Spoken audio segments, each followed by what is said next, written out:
Most coaching books are manuals. Yours is more of a memoir. Why is it vital to share raw and honest personal struggles rather than, X and O's? I feel like X's and O's now is kind of like rinse, wash, and repeat.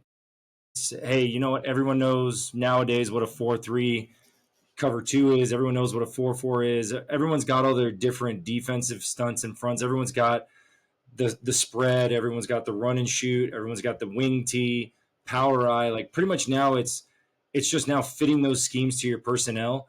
There's not a lot of new invention as far as schemes go. It's just where can you move those X's and O's, and a lot of people are just gonna be like, hey, I'm gonna go look at this system. I'm gonna see if it'll fit my personnel, and then I'm just gonna tweak it. Whereas sharing these stories and sharing these memoirs, everyone's experience is different to the point where I'm sharing things that someone else might be going through. They might be going through their first job and they might be sitting there like, okay, cool. I got hired as a head coach. Well, what do I do next?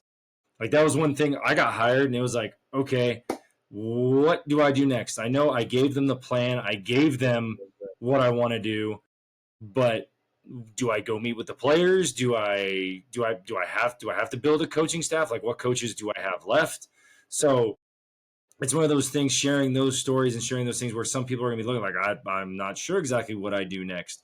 So, or is this more important than that? And then so building and showing those failures and those successes to where someone can sit back and be like, okay, he did it about this way, but he admitted that was wrong. He shouldn't have went and met with the players Right. first. He should have built up his coaching staff first. And so it's one of those things, just sharing different stories where people can sit back and go, this is interesting. I wish I would have known that, or how to communicate with admin and parents. I mean, I was an athletic director for a few years at an elementary school, and I remember we there was a weird dichotomy at this school. They wanted to be better at athletics, and we're talking sixth, seventh, and eighth grade, talk about participation trophies and whatnot, but they wanted to be better at sixth, seventh, and eighth grade and compete for a parochial athletic league title, but then they wanted to play with their friends.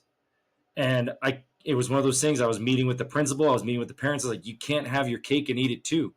Like, if you want to compete and you want to be at the top of the PAL at that time, then there might be some kids that can't play on your varsity quote unquote comp team because you can't play with your Right. friends. Like, if you want to put the best team on the court, then you need to put the best team on the court, and not just because they want to play with their friends. So sharing those lessons, and then having to deal with certain things where we did tryouts and some parents were upset, and the principal's like, well, hey, you got to make it right. And I was like, otherwise you're going to be blackballed. And I was like, I'm not worried about being blackballed in the Diocese of Sacramento. Like, I wasn't worried about that. I'm like, I'm not worried about being blackballed at the Diocese of Sacramento. I'm worried about teaching these kids and these parents that, hey, if this is what you want, then this is what it Mhm. takes to get there. If this is not what you want, let me know right now, and then yeah, we can go back and change it. But instead, I was just forced to apologize for switching up some teams and saying like, no, we're all going to redo this.